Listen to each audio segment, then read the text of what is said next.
اعوذ باللہ من الشیطان الرجیم بسم اللہ الرحمن الرحیم السلام علیکم ورحمۃ اللہ وبرکاتہ۔ حضرت ابو بکر صدیق رضی اللہ تعالیٰ عنہ کا قبول اسلام کا واقعہ۔ اللہ تبارک و تعالیٰ کی رضا پانے طلب ثواب کی نیت سے ویڈیو کو اول تا آخر دیکھنے کی کوشش کیجیے۔ دور جاہلیت میں بھی حضرت ابو بکر صدیق رضی اللہ تعالیٰ عنہ کا شمار قریش کے باعزت افراد میں ہوتا تھا۔ جب آپ صلی اللہ تعالی علیہ وسلم نے ان کے سامنے اسلام پیش کیا تو انہوں نے بغیر کسی پس و پیش کے اسلام قبول کر لیا، اور یوں وہ آزاد بالغ مردوں میں سب سے پہلے اسلام قبول کرنے والے کہلائے۔ حضرت سیدنا ربیعہ بن کعب رضی اللہ تعالی عنہ فرماتے ہیں، حضرت سیدنا ابو بکر صدیق رضی اللہ تعالی عنہ کا اسلام آسمانی وحی کی مانند تھا۔ وہ اس طرح کہ آپ ملک شام تجارت کے لیے گئے ہوئے تھے، وہاں آپ رضی اللہ تعالی عنہ نے ایک خواب دیکھا جو بحیرہ نامی راہب کو سنایا۔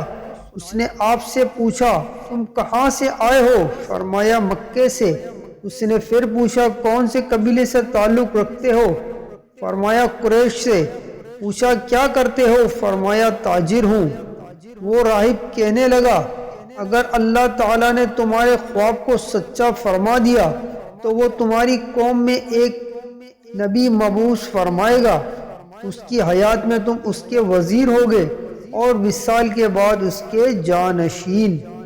حضرت سیدنا ابو بکر صدیق رضی اللہ تعالیٰ عنہ نے اس واقعے کو پوشیدہ رکھا، کسی کو نہ بتایا، اور جب سرکار صلی اللہ تعالی علیہ وسلم نے نبوت کا اعلان فرمایا تو آپ صلی اللہ تعالی علیہ وسلم نے یہی واقعہ بطور دلیل حضرت ابو بکر صدیق رضی اللہ تعالی عنہ کے سامنے پیش کیا۔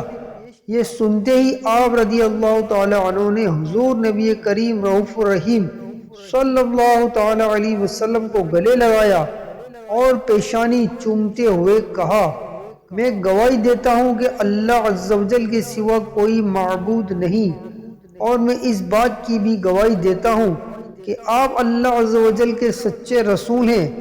آپ رضی اللہ تعالیٰ عنہ فرماتے ہیں، اس دن میرے اسلام لانے پر مکہ مکرمہ میں سرکار صلی اللہ تعالیٰ علیہ وسلم سے زیادہ کوئی خوش نہ تھا۔ آپ کا خواب۔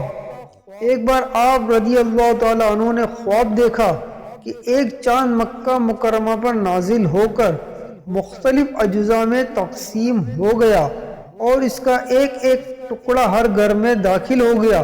پھر وہ تمام اجزاء مل کر پورا چاند بن کر ان کی گود میں آ گیا۔ آپ رضی اللہ تعالیٰ عنہ نے ایک راہب سے اس کی تعبیر پوچھی تو اس نے آپ رضی اللہ تعالیٰ عنہ کو نبی کریم رؤوف الرحیم صلی اللہ تعالی علیہ وسلم کے ظہور اور ان کے اتباع کی خوشخبری دی۔ ہر صحابی نبی جنتی جنتی۔ ایسی اچھی دینی اسلامی معلوماتی ویڈیو دیکھنے کے لیے ہمارے چینل کے ساتھ وابستہ رہیے۔ چینل کو لازمی سبسکرائب کر لیں، ویڈیو کو لائک بھی کر دیں۔ جزاکم اللہ خیرہ۔